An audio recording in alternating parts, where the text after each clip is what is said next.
Hello friends, நான் முரளி பேசுகிறேன். சில பேர் நான் இங்கிலீஷில் பேசுறது புரியல அப்படின்னு சொன்னீங்க.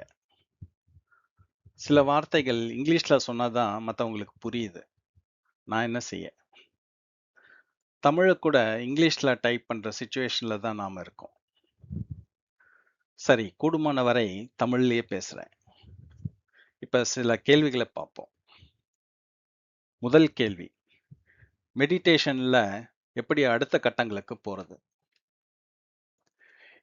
இது கொஞ்சம் கஷ்டமான கேள்வி. நீங்க என்ன தியானம் பண்றீங்க அப்படின்னு தெரியாம நான் எப்படி பதில் சொல்றது? எனக்கு ஒரு விஷயம் மட்டும் புரியுது. நீங்க தன்னிச்சையா தியானம் பழகுறீங்க. நீங்க ஒரு சிஸ்டத்தை ஃபாலோ பண்ணியிருந்தா இந்த கேள்வியே வந்திருக்காது. யோகா, சைவ சாக்த தந்திரம், ஜென், மகாமுத்ரா இப்படின்னு ஒவ்வொரு சிஸ்டத்துக்கும் வழிமுறைகள், செயல்முறைகள் உண்டு. அவங்க ஒரு மேப் வச்சிருப்பாங்க. நீங்க எங்க இருக்கீங்க, எப்படி போகணும் எல்லாம் அதுல இருக்கும். நீங்க அந்த சிஸ்டத்தை ஃபாலோ பண்ணா என்ன மாதிரி ஆட்கள் கிட்ட கேள்வி கேட்க மாட்டீங்க. திருமூலர் சொல்றாரு, குருட்டினை நீக்கும் குருவினை கொள்ளார், குருட்டினை நீக்கா குருவினை கொள்வர் அப்படின்னு. நீங்க மனமற்ற நிலையை பத்தி பேசுறீங்களான்னு தெரியல. ஒரு விஷயம் மட்டும் சொல்றேன். மாசற்ற மனம்தான் மனமற்ற நிலைக்கு உங்களை கொண்டு போகும். மாசற்ற நிலைங்கிறது விருப்பு வெறுப்பு இல்லாத நிலை. இதைத்தான் ஔவையார் ஒன்றாக காண்பதே காட்சி அப்படின்னு சொல்றாங்க. புத்தரும் ஆசைதான் துன்பத்துக்கு காரணம் அப்படின்னு சொல்றார்.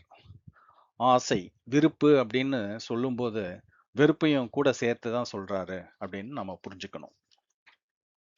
ரெண்டாவது கேள்வி, செல்ஃப் டாக் எப்படி கண்ட்ரோல் பண்றது? முதல்ல செல்ஃப் டாக்னா என்னன்னு நம்ம புரிஞ்சுக்கணும். அது ஒரு இன்டர்னல் கான்வர்சேஷன். அது நெகட்டிவ் ரூமினேஷனா இருந்தாதான் அது ப்ராப்ளம். பொதுவா எல்லாருக்குமே இந்த செல்ஃப் டாக் இருக்கும். அதுலயும் நீங்க ஒரு ஆடிட்டரி டிஜிட்டல் டைப்பா இருந்தீங்கன்னா உங்களுக்கு இந்த செல்ஃப் டாக் அதிகமாகவே இருக்கும். இதை கொஞ்சம் எக்ஸ்பிளைன் பண்றேன். NLPல வேக் சிஸ்டம்ஸ் அப்படின்னு சொல்லுவாங்க. அதாவது நாம 5 புலன்கள் சென்சஸ் வழியா தான் இந்த உலகத்தோட தொடர்புல இருந்து விஷயங்களை ரிசீவ் பண்றோம். ஒரு சிலர் விஷுவலா ஸ்ட்ராங்கா இருப்பாங்க. For example cinema directors mostly இந்த கேட்டகரிஸ்ல இருப்பாங்க. நீங்க அவங்க கிட்ட ஒரு கதையை சொன்னா நேர்ல பார்த்த மாதிரி இருக்கும் அவங்களுக்கு. எக்ஸாம்பிளுக்கு நீங்க ஒரு ப்ராப்ளத்தை எக்ஸ்பிளைன் பண்ணா என்னால் அதை பார்க்க முடியுது அப்படின்னு சொல்லுவாங்க. ஐ சி வாட் யூ சே அப்படின்னு சொல்லுவாங்க. அதுபோல ஆடிட்டரிங்கிறது ஒரு கேட்டகரி. அதுல ஒரு பிரிவு டிஜிட்டல் ஆடிட்டரி. நீங்க யார் கூடவாது பேசும்போது உங்க பார்வை இடது கீழ்ப்புறமா போச்சுன்னா நீங்க டிஜிட்டல் ஆடிட்டரி அப்படின்னு புரிஞ்சுக்கலாம்.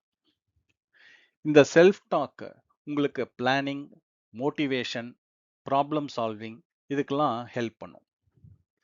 நெகட்டிவ் செல்ஃப் டாக்கா இருந்தால் தான் ப்ராப்ளம்.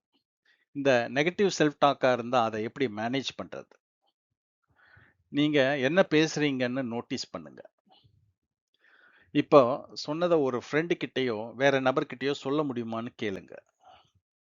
உங்க தாட்ஸை ஒரு டைரியில எழுதி பாருங்க. அந்த டைரி வேற யார் கைக்கும் போகாம பார்த்துக்கோங்க. இந்த மெத்தட்ஸ் எல்லாமே மைண்ட்ஃபுல்னஸ் கொண்டு வரணுங்கிறதுக்காக தான். உங்க கோல் செல்ஃப் டாக்கை ஸ்டாப் பண்றதா இருக்கக்கூடாது. அது உங்க கனவு போல இயற்கை அமைப்பு. அதை டிஸ்டர்ப் பண்ணா ப்ராப்ளம்ஸ் உங்களுக்கு தான். அதை ஹேண்டில் பண்ண கத்துக்கணும். அதை மேனேஜ் பண்ண கத்துக்கணும். REM அப்படிங்கிற கனவு நிலையில கூட பிரெயின் பீட்டா காமா வேவ்ஸை தான் வெளிப்படுத்துது. இந்த செல்ஃப் டாக்ல நாம தீட்டா ஆல்ஃபா வேவ்ஸை கொண்டு வரலாம். அதுதான் இதோட பிளஸ் பாயிண்டே. சரி, இந்த வீடியோ பிடிச்சிருந்தா like, comment, share and subscribe. உங்ககிட்ட இருந்து சைன் ஆஃப் பண்றது உங்க முரளி.